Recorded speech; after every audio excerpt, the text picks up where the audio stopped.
नमस्कार, श्रेया कॉर्नरमध्ये तुमच्या सर्वांचे स्वागत। आज आपण फाटलेल्या दुधापासून घरच्या घरी अगदी सोप्या पद्धतीने मऊ आणि चवदार पनीर कसे बनवायचे ते पाहणार आहोत। अनेक वेळा दूध फाटल्यानंतर आपण ते फेकून देतो, पण त्याच दुधापासून आपण ताजे, स्वच्छ आणि बाजारसारखे पनीर तयार करू शकतो। चला तर मग कमी वेळात आणि सोप्या स्टेपमध्ये हे पनीर कसे बनवायचे ते पाहूया। सुरुवातीला आपण गॅसवर दूध गरम करायला ठेवलेले आहे। हे दूध मी 2 लिटर घेतले होते आणि हे दूध मी गरम करण्यासाठी ठेवले होते, पण अचानकच हे दूध आपले या ठिकाणी फाटलेले आहे। तुम्ही पाहू शकता दूध फाटलेले आहे। मग आता या दुधाचं काय करायचं, तेव्हा मी ठरवलं की याचे आपण पनीर करूया। हे पहा, दूध एक उकळी आल्यानंतर फाटलेले आहे। गॅस आपण मध्यम केलेला आहे आणि मध्यम गॅसवर आपण याला 2 ते 3 उकळ्या काढून घ्यायच्या, म्हणजे हे पूर्णपणे चांगले फाडून घ्यायचे आहे।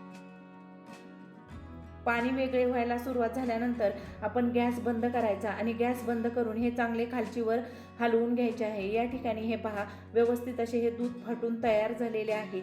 आता आपण हे गाळून घेणार आहोत। त्यासाठी आपण या ठिकाणी एक चाळणी घेतलेली आहे आणि खाली आपण एक खोलगट पातेले किंवा भांडे घ्यायचे, त्याच्यावरती चाळणी ठेवायची आणि त्यामध्ये रुमाल ठेवायचा आहे।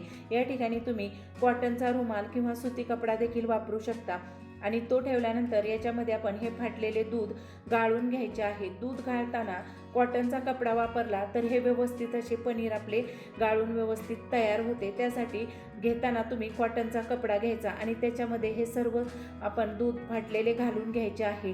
दूध हलके गरम आहे, त्यामुळे याच्या वाफा निघत आहे, तुम्ही पाहू शकता। हे आपण रुमालामध्ये घातल्यानंतर यावरती आपण पाणी घालून घेणार आहोत। पाणी घालताना आपण थंड पाणी वापरलेले आहे। थंड पाणी घालून हे 2 ते 3 पाण्याने आपण स्वच्छ धुवून घेणार आहोत। असे केल्याने फाटलेल्या दुधाचा जो आंबटपणा असतो आणि वास असतो तो पूर्णपणे निघून जातो। चवदार असे पनीर तयार होते। त्यासाठी आपण 2 ते 3 पाण्याने हे धुवून घेतलेले आहे आणि खाली भांड्यामध्ये पिवळसर खाली पाणी गाळून घेतलेले आहे। हे पिवळसर पाणी तुम्ही फेकून न देता पीठ भिजवण्यासाठी किंवा इतर पदार्थ करण्यासाठी तुम्ही वापरू शकता। आता हे पनीर आपण पुन्हा एकदा धुवून घ्यायचे आहे। याच्या खाली एक भांडे ठेवलेले आहे आणि पुन्हा याच्यात आपण अजून 2 ते 3 ग्लास पाणी घालून घ्यायचे आणि चमच्याने हे चांगले मिक्स करून घ्यायचे आहे। चमच्याने मिक्स करत असताना हे पूर्णपणे आपण यातील सर्व पाणी काढून घ्यायचे आहे, म्हणजे व्यवस्थित असे यातील पाणी निघाले जाते आणि याचा थोडाफार राहिलेला आंबटपणा देखील निघाला जातो। त्यासाठी आपण हे पुन्हा एकदा धुवून घेतलेले आहे। आपण सुरुवातीला 3 ग्लास पाण्याने धुतले आणि नंतर आपण 2 ग्लास पाण्याने धुवून घेतलेले आहे। आता हे आपले स्वच्छ धुवून झालेले आहे। आता आपण हे रुमालामध्ये घट्ट बांधून घ्यायचे आहे। त्यासाठी अशा प्रकारे आपण रुमालाला पीळ घालून घ्यायचा आहे आणि जेवढे होईल एवढे यातील पाणी काढून घ्यायचे आहे। जास्तही दाबून घ्यायचे नाही, नाही तर पनीर आपले घट्ट होते, मऊ होत नाही। त्यासाठी अशा प्रकारे हलक्या हाताने आपण हे रुमालाला पिळून घ्यायचे आणि दाबून घ्यायचे।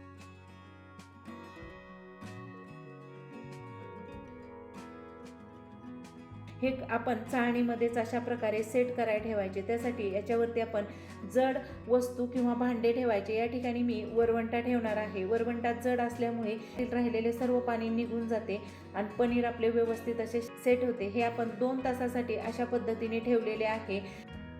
2 तास आपले झालेले आहे। आता आपण हे उघडून पाहूया। रुमाल काढताना पण हळूच काढून घ्यायचा आहे, ओढायचा नाही, नाहीतर पनीरचे तुकडे होतात। हे पहा, मस्त असे आपले हे पनीर सेट झालेले आहे। घट्ट असा याचा गोळा तयार झालेला आहे। आता आपण हा प्लेटमध्ये ठेवणार आहोत आणि धारदार चाकू घेऊन याचे सुरुवातीला उभ्या आकारामध्ये कट मारून घ्यायचे आहे। हे पहा, कट मारताना तुम्ही पनीर पाहू शकता, परफेक्ट असे सेट झालेले आहे आणि याचे तुकडे देखील मस्त असे होत आहेत। सुरुवातीला आपण हे उभे कट करणार आहोत आणि नंतर आपण भाजीला ज्याप्रमाणे कट करतो त्याप्रमाणे हे कट करून घ्यायचे आहे। हातामध्ये घेऊन दाखवते, पनीर बाजारमध्ये ज्याप्रमाणे मिळते त्याचप्रमाणे परफेक्ट असे हे घरच्या घरी तयार होते। त्यासाठी मी याचे बारीक तुकडे करून घेतलेले आहे। आपण अर्धेच पनीर या ठिकाणी कट करून घेतलेले आहे। जेवढे लागायचे आहे तेवढे पनीर तुम्ही कट करून घेऊन हे वापरू शकता। याची तुम्ही भाजी करू शकता किंवा पराठे देखील करू शकता। हे पनीर आता आपण कट केलेले आहे ते तुम्हाला मी तळून दाखवते। कढईमध्ये आपण हे तळून घेणार आहोत। मस्त असे हे आपण दोन्ही बाजूने गोल्डन असे तळून घेतलेले आहे। पाहू शकता, मस्त असे आपले घरच्या घरी हे पनीर तयार झालेले आहे। तुम्ही देखील अशा पद्धतीने घरच्या घरी हे पनीर एकदा करून पहा। करायला एकदम सोपी रेसिपी आहे।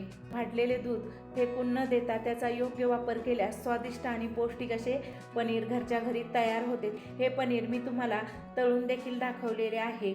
तुम्हाला जर ही आजची रेसिपी आवडली असेल तर व्हिडिओला लाईक करा, तुमच्या मित्र मैत्रिणींना शेअर करा. अशा सोप्या आणि घरगुती रेसिपीसाठी आपल्या चॅनलला सबस्क्राईब करायला विसरू नका. रेसिपी पाहिल्याबद्दल धन्यवाद.